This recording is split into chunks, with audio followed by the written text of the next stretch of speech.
Welcome to the Georgia Hour with BKP on voiceofruralamerica.com. Now, we've got to get to Georgia legislation, and we will get on that next week. Tomorrow, I'm going to be giving a 1 hour at 10 o'clock tomorrow. We're going to be talking about the future of the Georgia Republican Party, where we're at now in the 2026 election, and I'll give you more detail on that later. This is a statewide, and so let me first say, anything and everything I'm about to say is not personal. It's not personal. It's not a like or dislike someone. It's just the facts. It's just the truth. It challenges certain. It challenges people, and we'll leave it up to you to decide what you think as far as HB581 when we get finished. And we'll do as much of it today as we can.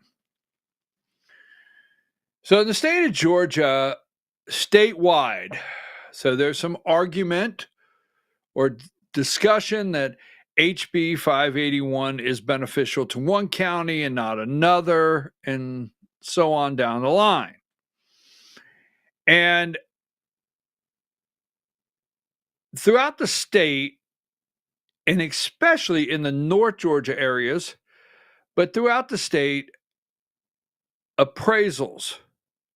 Now, in the state of Georgia, we have the Georgia Department of Revenue, and the Georgia Department of Revenue actually oversees your Department of Appraisals, your appraisal department in your county. You have a county appraiser with a team.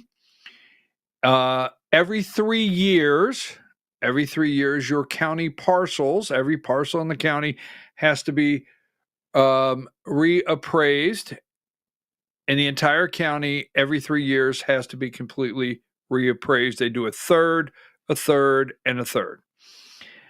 That being said, appraisals have gone through an enormous roof. So it's not an attack on the appraisers today, but in your county across the state of Georgia, your appraisers have zero to do with your tax structure. They are not the taxing body of your county. They're not. They appraise the property based on rules, regulations, and certain conditions. And we can go into that on a different day. Actually, I can bring an appraiser on here that I'm very fond of and let them explain to you what the criteria is and how they go about appraising. Now, after they put the appraisals together, it goes to your county commissioners, and it's called your I lost track, but your digest, your tax digest. So every year, your county commissioners, they get a tax digest. Your cities get a tax digest. Your Board of Education gets a tax digest. All right. Everyone gets this tax digest after the appraisals are completed for the year. And that gives you, whether you're a city, whether you're the county, or whether you're the Board of Education, that gives you something to work with to say, at this appraisal value, this millage rate will bring in X in property tax. Now, this is where opinion seeps in, but I've noticed over the years about the last people, and I'm going to get pushback, but about the last people that get the respect they deserve is people that pay the property taxes. Trust me. It goes up. Now, so before we get into HB 581, we have the property appraisal here, and it goes over to the commissioners. We'll call it the commissioners, Board of Education, whatever. Everybody sets what's called their millage rate. Once they set that millage rate, they send it to your tax collector, which is your county tax commissioner. That's who collects it. They calculate the millage rate onto your value, and all your exemptions, and they send you your tax bill. There you go. So appraisals, going back to appraisals, they've gone through the roof. Enormous. Basically, if your house was worth $300,000, or what they said was worth $300,000, could be now 5, could be now another year, 2 years, 6, 7. And in a roundabout way, you're supposed to go thank them that your property's more valuable. But there's a lot of people cannot pay that tax on that assessment. So that's where the millage rate comes in. And that's where rollback rates, this can get very confusing, rollback rates and so forth for your property tax. Now, we're not picking out a particular county, because some counties have very high millage rate and some counties have very low millage rate and are good stewards of the taxpayers' money. But that being said, the millage rate is where they bring in the revenue they need if it's $20 million to operate the county. In a lot of places in the state, and that's why we're not going to narrow down just to one county, but in a lot of places in the state, they will hold the millage rate or roll it back to a certain point, but still yet, people are paying more because of the assessment. So they roll it back so far, but still yet, the millage rate, your assessment is so high that instead of paying $1,000, maybe you're paying $1,100, $1,120, whatever that may be, or paying $10,000 in the big city and you're paying $12 now, whatever that may be. There's been a major outcry. So when I get done, this is for you to think about, but there's been a major outcry across the state on property tax and assessments. And people can't take it no more, the assessments. And lawmakers they received so much pressure that they passed what's called HB581, and it deals with the CPI of the year. It gets a little convoluted. This is true, can be confusing, but it puts a cap on your assessment. All right. And they passed 581, and it's a constitutional amendment. Now, I've been asked a great question. How could the people of Georgia pass 60-some% a constitutional amendment that has an opt-out clause? How do you opt out something that the people of Georgia amended through the Constitution?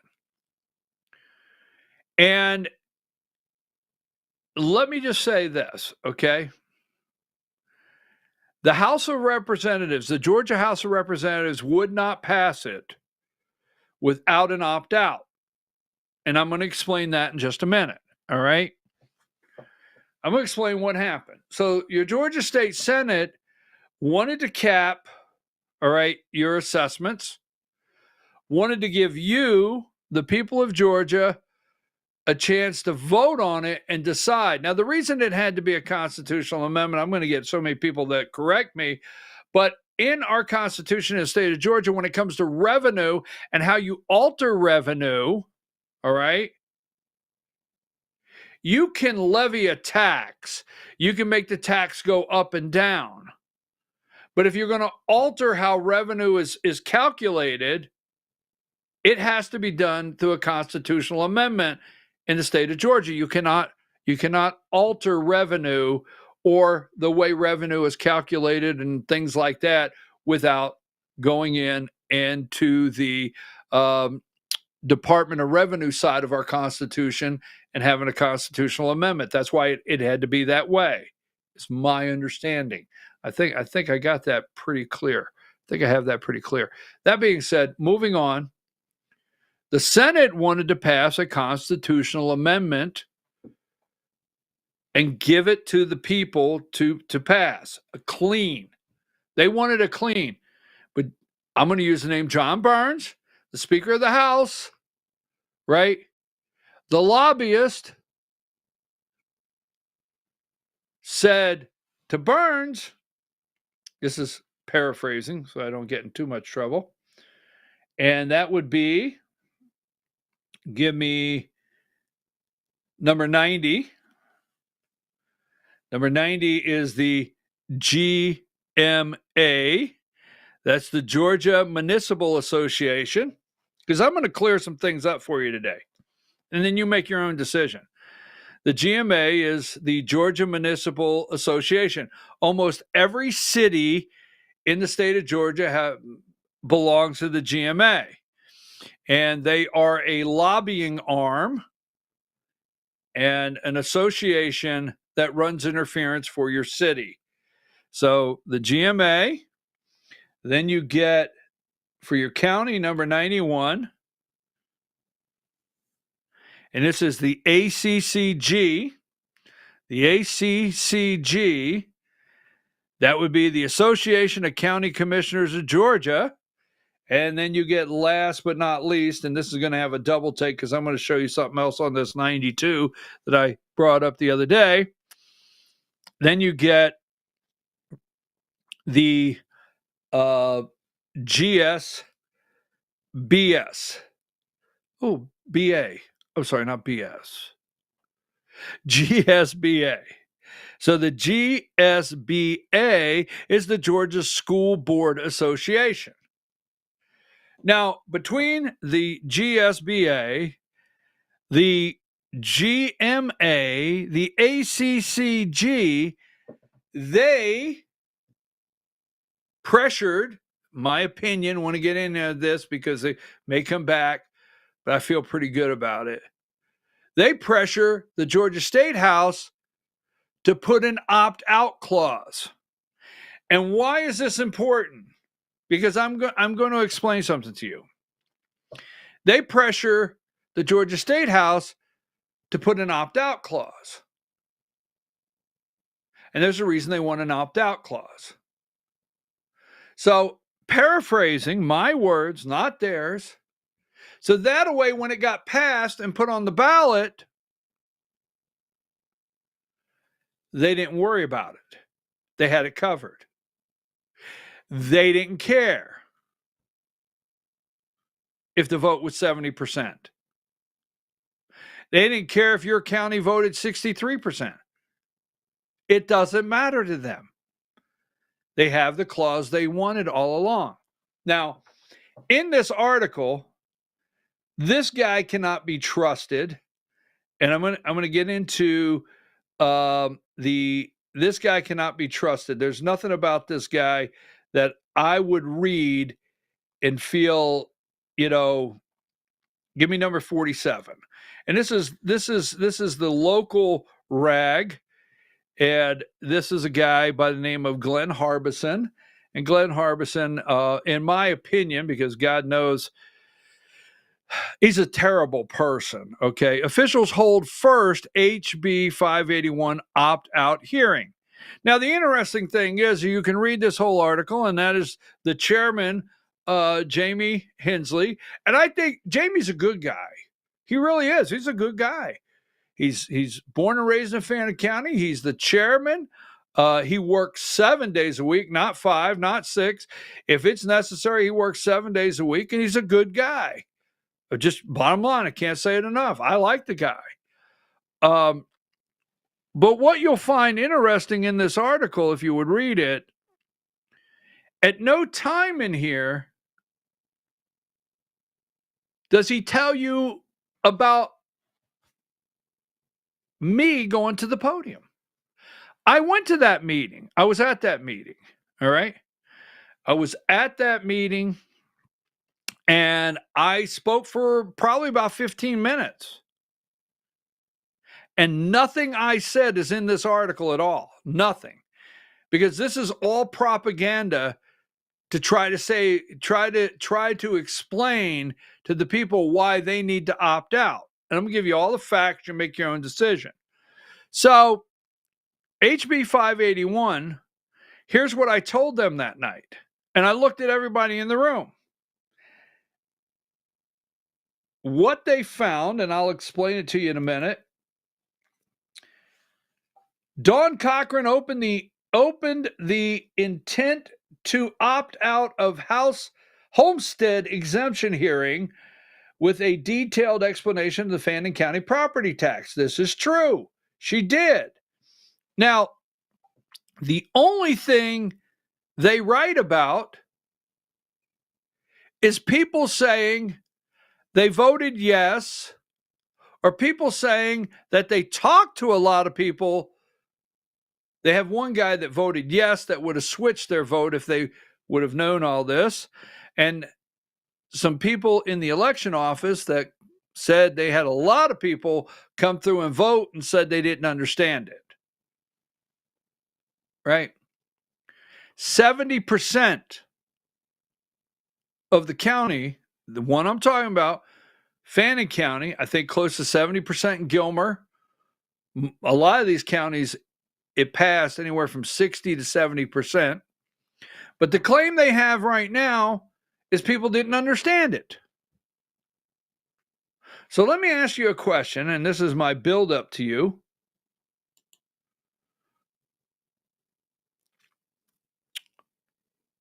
Why didn't these organizations, I have seen them campaign, why didn't these organizations, number 90, why didn't they, I want to go through this. This is the cities, all right? This is the cities, GMA. Number 91, this is the county, ACCG. And this is the school, GSBA.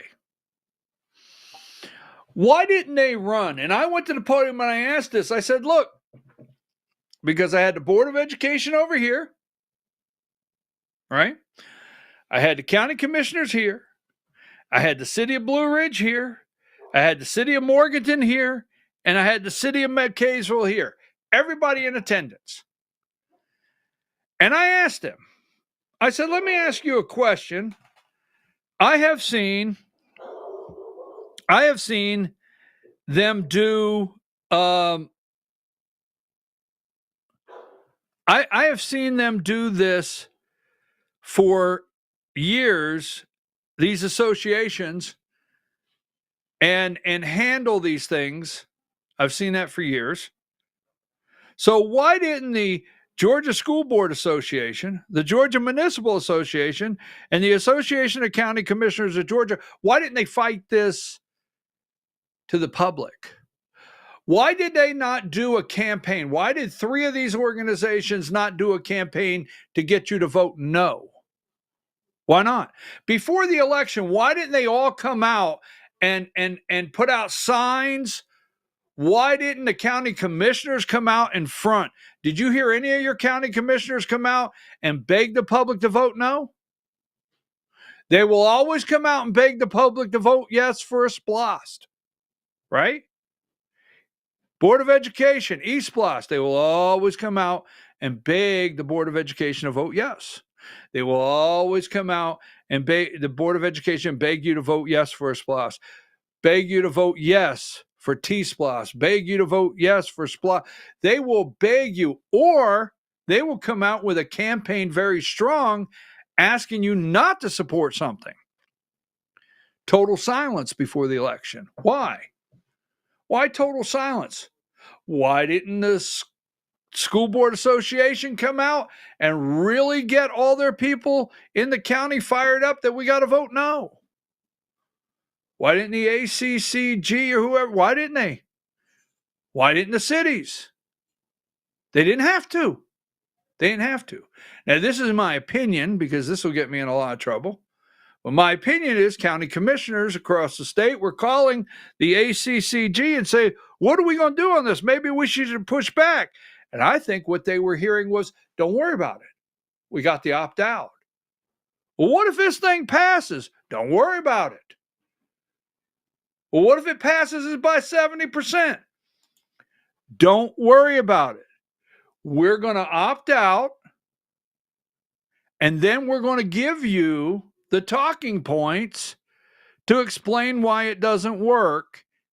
And we're going to give you the talking points that nobody understood it, so you don't even have to worry about it. Folks, the opt-out was planned all along by the associations. Now, more school boards than anything in the state. A lot of the counties, a lot of the cities, they knew they could opt out all along. That's why there was no focus whatsoever, for you to tell you to vote no. Now, these are my words, because I can't tell you what someone really cares and doesn't care. But as far as these associations, they didn't care if you voted 80% yes. And you see, they did that in the House. They said, we want the opt-out. Now, HB581 and the cap, this could get a little confusing. But this is the narrative, and I only picked this because it's local here, all right, where I live. And I was actually at this meeting, so I can speak to it. The next one, number 48. All right. Now, this young man, he's a very nice young man, all right? He stood up. Citizen didn't understand yes vote. This guy stood up and said, I didn't understand what I was voting for. If I would have understood what I was voting for, I would have voted no. All right? Now, Dr. William Whaley got up there, and I can't quote him, but he basically said, I don't think there was, 9,700 people in Fannin County. And he said, I don't think out of 9,700 people, paraphrasing, that any of them had any idea what they were doing. And I got to the podium and I said, oh, I know Dr. Whaley for years. And I said, all due respect, Dr. Whaley. I looked at him, I said, I don't think I would disrespect 9,700 voters and say no one knew what they were doing. I don't think I would do that. All right. And then another individual, which I have a lot of respect for, I can't mention the guy's name because it would be unfair to him. He works for the election. He volunteered. Well, I think he gets paid, but he works every election. He's a great person. And he got up to the podium and he said, we can't give any advice. We can't give any advice.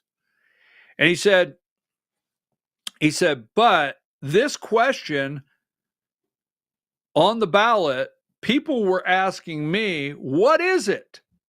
What is it? And he said, I feel very strong that a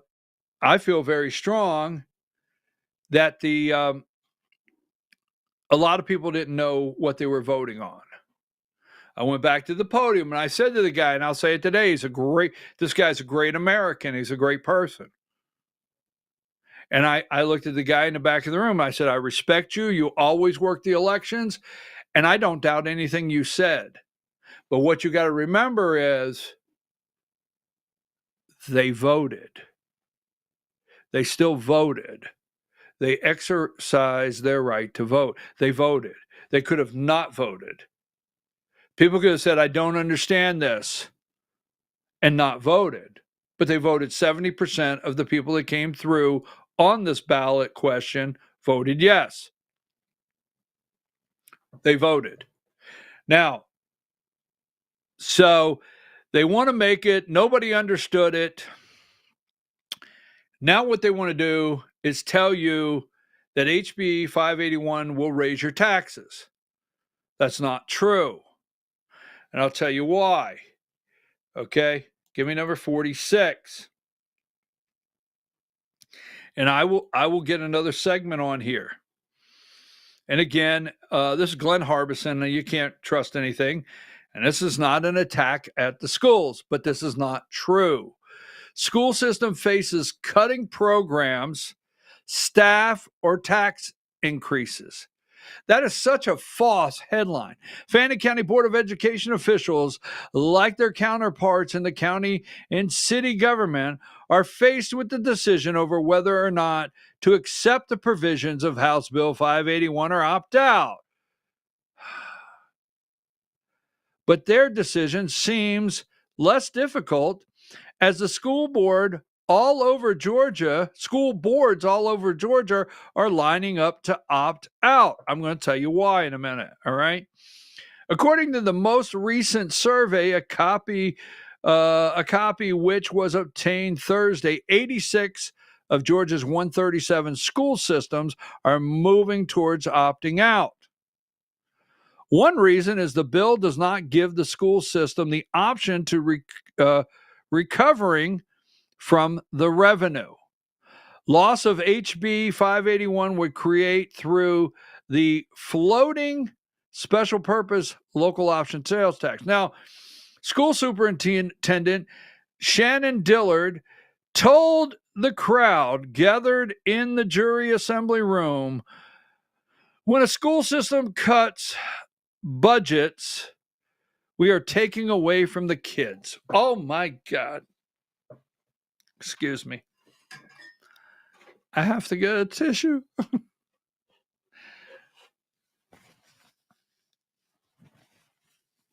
We don't want to hurt the children's.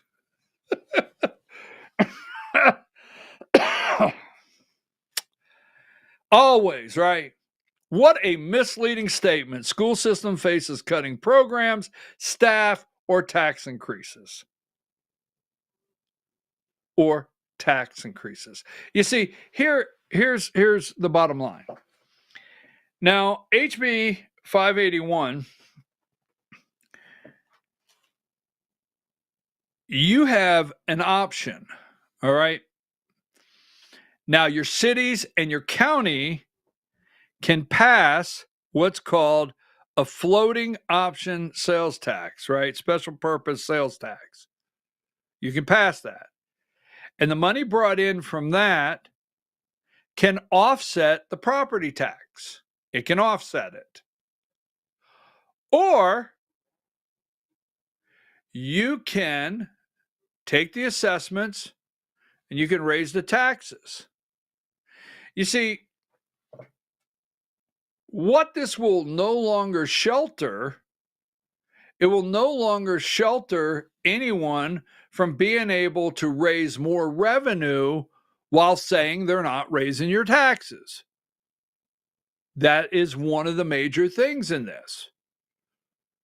If your county is taking in $20 million, we got counties taking in $500 million, but if your county is using $20 million budget, they can get a $20 million budget next year. They just might have to raise the millage rate. And then they have to explain to the people why. Now, school systems are not able to participate in the floating option sales tax. They're not able to participate in it. So they want you to believe, okay, that they have to cut programs, staff, or tax increases will come. You know, we're going to leave it there for right now. But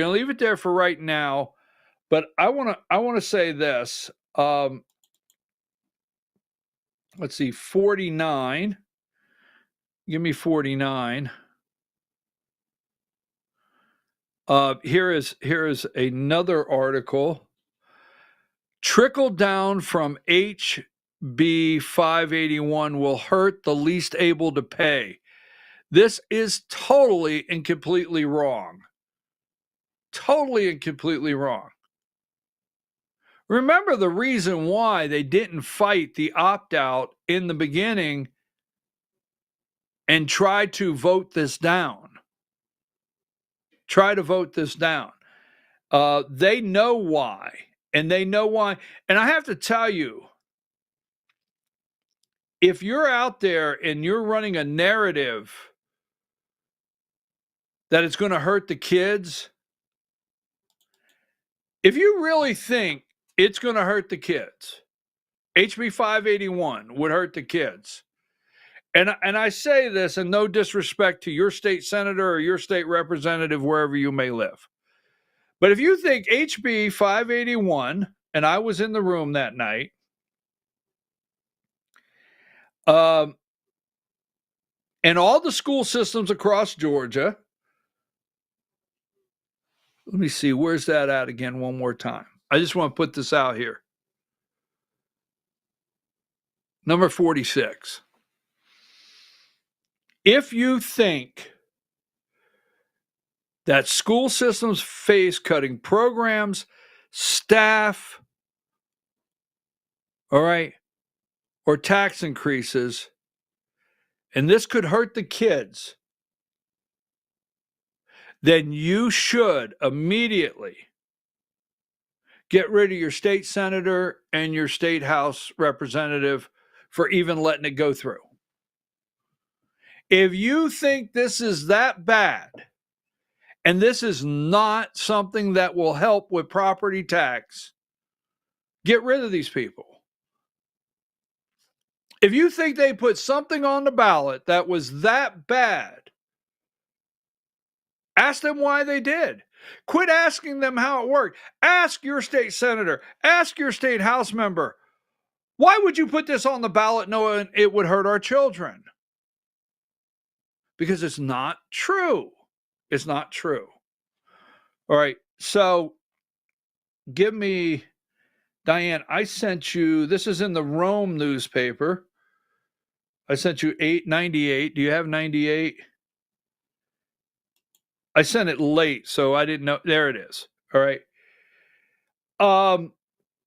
Scare tactics. This is State Senator Chuck Hofstadler. Is that his name? All right. Senator Chuck Hofstadler. Scare tactics fuel opt-out argument. Superintendent of Floyd County Schools, Glenn White, is recommending the school board in Floyd County that they opt out of HB 581. This measure says that increasing assessments on homeowners cannot exceed the rate of inflation. All other property will still be unchecked. Wednesday's story in the Rome News Tribune describes massive millage rate increases and not meeting payroll and other scare tactics. They're going everywhere. We'll have to increase taxes so high.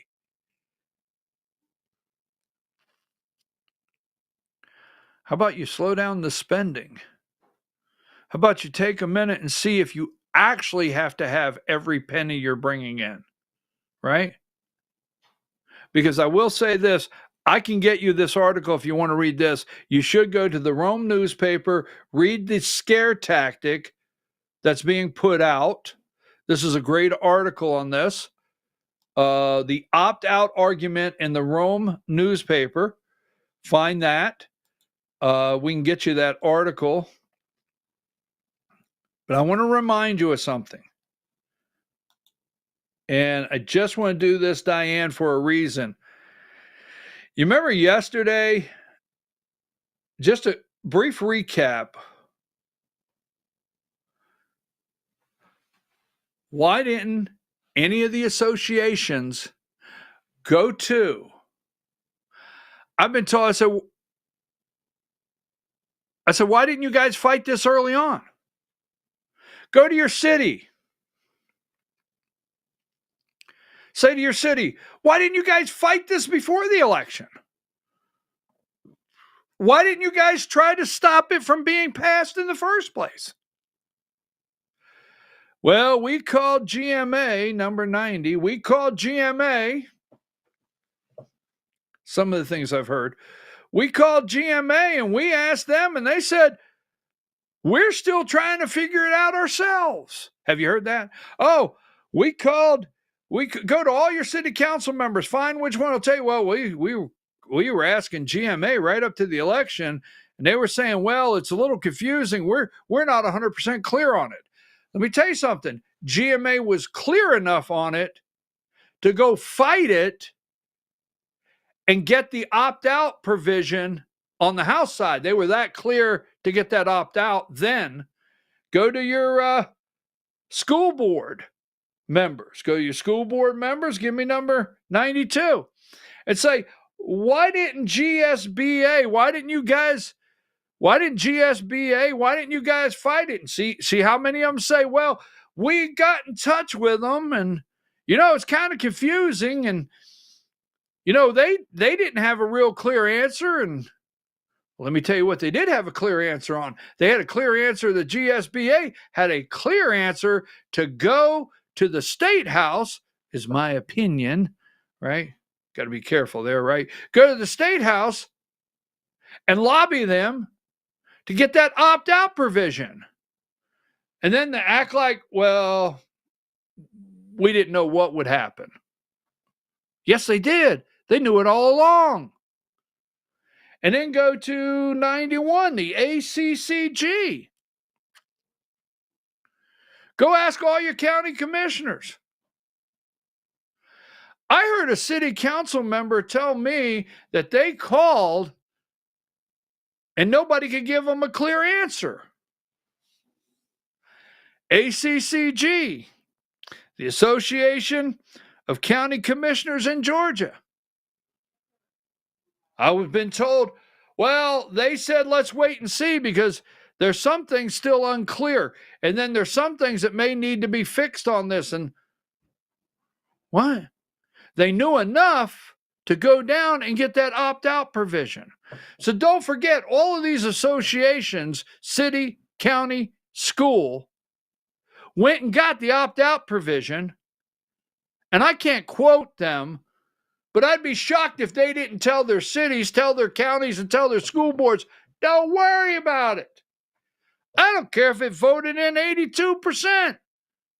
You have a meeting, you put it on the record, you don't give an SHI asterisk what the people say. We will have all the talking points confusing them. We will have the talking points saying it's not good. We will have the talking points saying it hurts the kids. We'll have the talking points saying that your taxes are going to go up. We'll have the talking points of what services do you want to do without. They want you to believe you won't get an ambulance. They want you to believe that you won't get a fire person. Can't say fireman, can you? Fire person, a police officer, a sheriff's deputy. They want you to believe that none of this will happen if this goes through. They want you to believe they'll have to cut services. So, in my humble opinion, humble as it may be, every one of these associations, every one of them, don't worry. We'll give you the talking points. When they all show up, nobody understood what they voted on. We'll explain it away. You just start saying, tell kids there won't be after-school activities. Throw that in there. What? You mean my child may not be a NBA, NFL, or MLB star or soccer if I do this? That's exactly right. I can't go for that. So I got a question. So I understand all that. What happens if they change the law? I think that has come up, giving the local option to control the tax, giving it to the state. I mean, I think that's an issue there that they could do an amendment to the law and change it after it's already been passed. All right. So let me just say this, not to get sidetracked, because I want to finish what I'm doing. Don't forget, this is not a law. This is a constitutional amendment. You understand? Okay, so changes would have to be constitutional. They would have to be voted on. This would be my understanding. You got to remember that clarification. When you pass a law and the governor signs a law, okay? All right, let's stay clear. Good question, all right? Now, every law that's ever passed in the state of Georgia or your state goes through what's called judicial. And when these go through judicial, and that's what judicial is, and they can be challenged. So that's where you'll hear challenging the constitutionality of a law. So every single law that's passed that the governor signs goes through judicial. And what judicial does is scan this to make sure it is constitutional and doesn't, is not unconstitutional. Pretty simple. All right, because you cannot pass a law that alters the Constitution or is unconstitutional. Then a lot of times when a law is passed, you'll have opposition, and they'll go into the Georgia Supreme Court. That's our court system, and they'll plead that this law is unconstitutional. That's different. What you have here is you have a constitutional amendment. This is not a law. This was a Proposition 581 was a constitutional amendment that now the Constitution of the state of Georgia has been altered. Do you understand what I'm saying? So this law altered the Constitution. It's a constitutional amendment. It's pretty simple. When I say this law, I know how I'm sounding. This vote was a constitutional amendment. It wasn't a law that the governor signed and we enacted, like constitutional carry is a part of it. It does not violate. It does not violate the Georgia Constitution. So we were able to pass that law. But this is a constitutional, right? Any changes would have to go to the public, and not in some back room. I'm thinking that logic, but I do not think they can alter the Constitution in a back room. But don't hold me to that. I find these people are pretty good at backroom anything, okay? So don't hold me to that. But what you got to have clarification on, all the discussion on, are they going to alter this? Are they going to change it? Are they going to fix it? All right. Remember this. This was a constitutional amendment.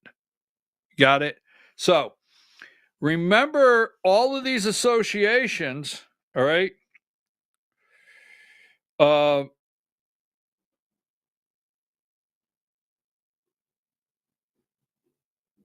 All of these associations, don't forget, all right?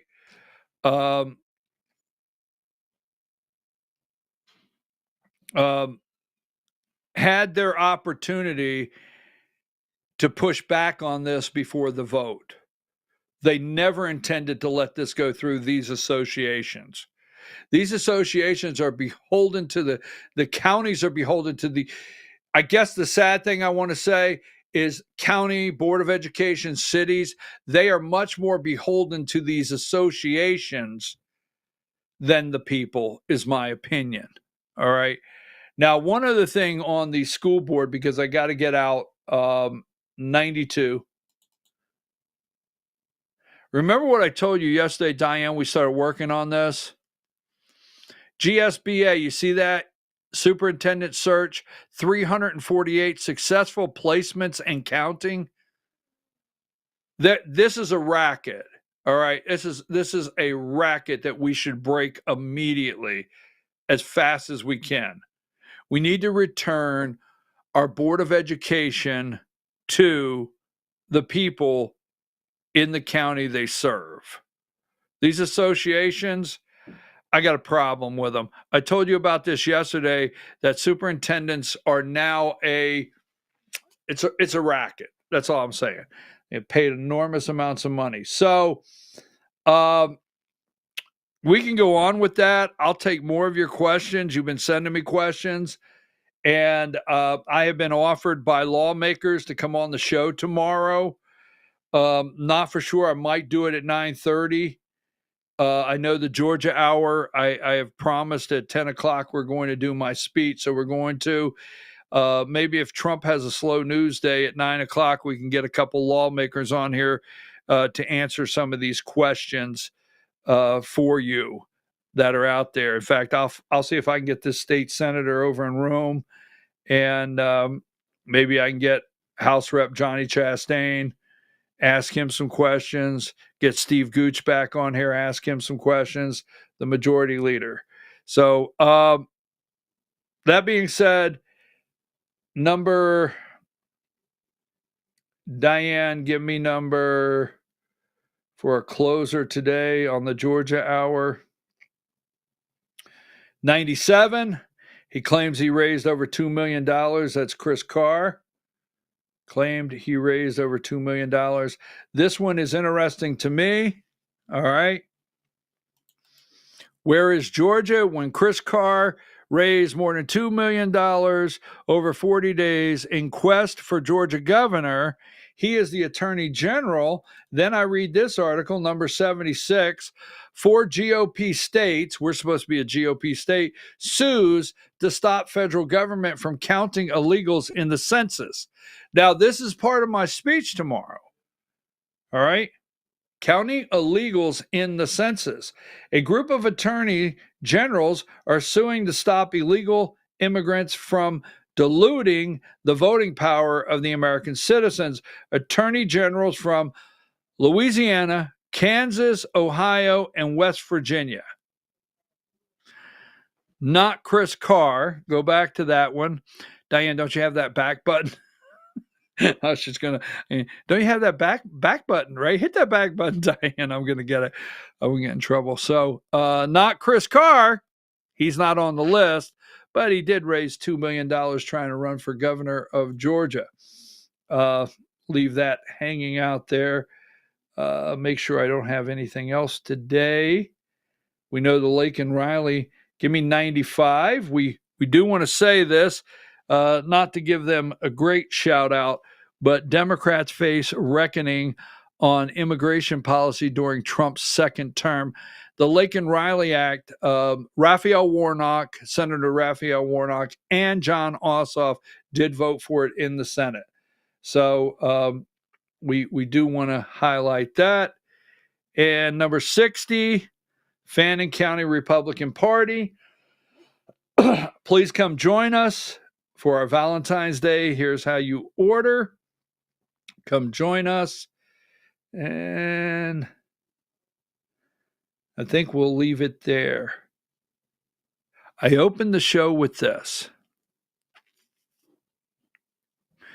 If you can't be honest with yourself, you're not going to be honest with others.